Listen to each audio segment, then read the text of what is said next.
So, when I was in 8th grade, I read my mom's faded copy of I Know Why the Caged Bird Sings by Maya Angelou. I was in Puerto Rico on spring break, worried about getting a sunburn and the amount of money I would be spending on souvenirs before we left the island. As I sat by the pool and read Angelou's words, I began to consider the obvious disparities between my current moment and the words on the page. As a Black girl growing up in the Deep South without her parents, Maya faces immense racism and discrimination, leading to struggles with her confidence.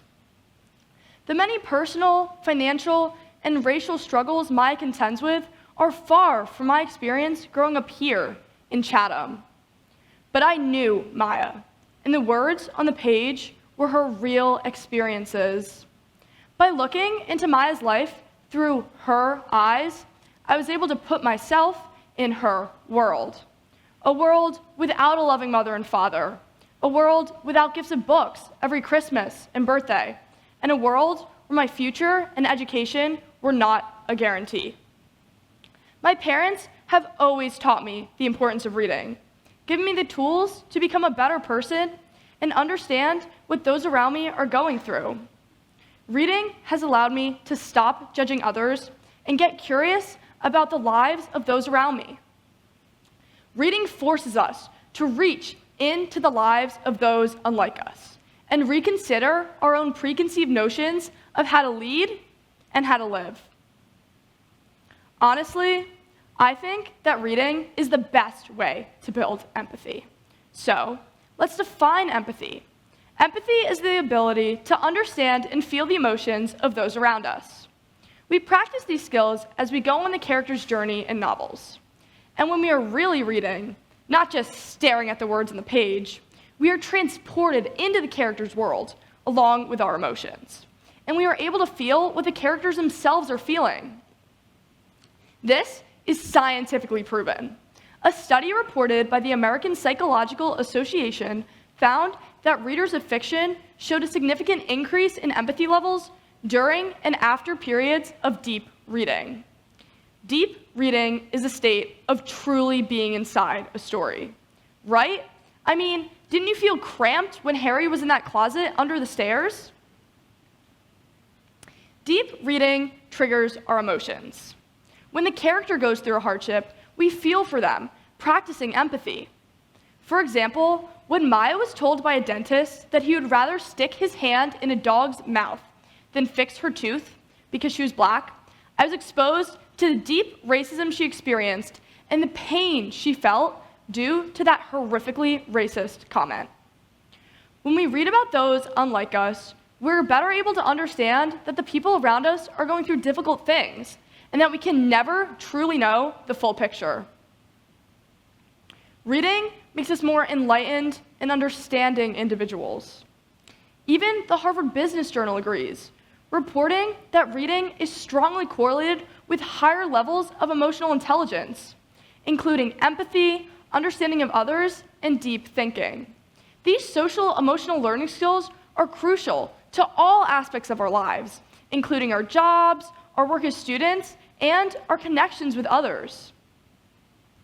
With the advancements of technology and screens, reading has begun to seem old-fashioned. When I was a kid and my sister and I would go to a restaurant, we would bring a board book to keep us entertained. But now, I look around and I see kids staring into their iPads. And it's not just children, it's teens my age too. Not enough people are talking about books or reading at all. In a study reported by my own sophomore class, it was found that 80% of the 70 student sample read less than one book per month. And that's just in Chatham, a town where literature and independent reading are heavily valued amongst the population. As a 16-year-old girl, I'm beginning to notice that there isn't just a lack of reading in the world. There's also a lack of empathy. People don't try to understand each other and our different opinions. Take politics. Everything is so polarized, and I see it every day. Whether it's social media reactions to new policies or politicians debating each other on their own views, everyone is constantly trying to prove who's right and who's wrong. But Instead of trying to always prove who's more correct, what if we try to coexist and use our different viewpoints to create something even better, like a kinder community? An increase in book bans also threatens empathy and understanding.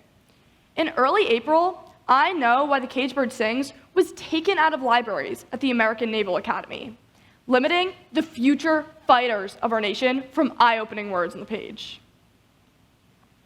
Reading offers us a moment of peace. It does not strengthen our desire for dopamine or distraction, but limits us from these screens that can be damaging to our mental health and critical thinking skills. Nicholas Carr discusses this in his book, The Shallows, What the Internet is Doing to Our Brains. He states that the internet not only diverts resources from our higher reasoning faculties, but obstructs the consolidation of long-term memories. He also discusses how reading offers us a moment to step back. It allows us to breathe in and engage more with the inward flow of ideas, emotions, and the characters that we're reading about. Carr has a great analogy. He describes the writer as a catalyst, almost like a wizard, using their words as a wand to instill new insights and emotions into the mind of the reader. So just imagine a little Dumbledore floating around in your brain, casting spells of kindness to make you understand your fellow muggles that much more.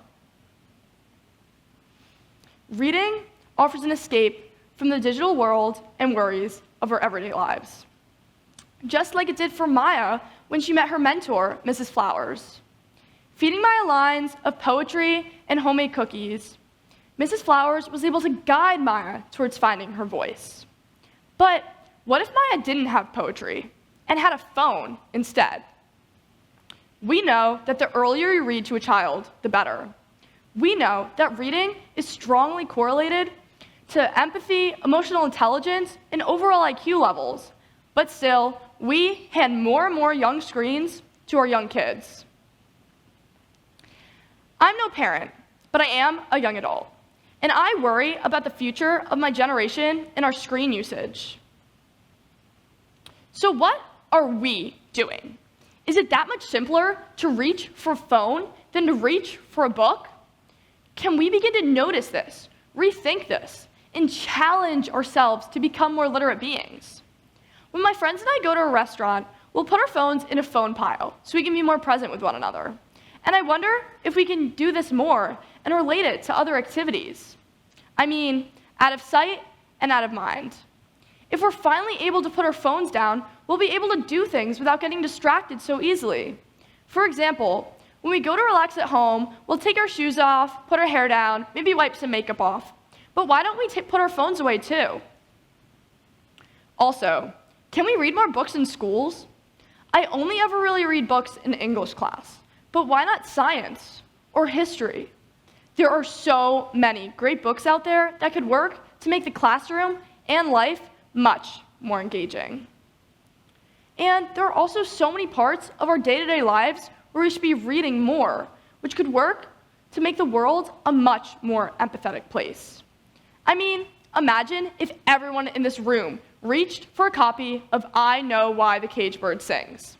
I think the world would be a much more empathetic place. Thank you.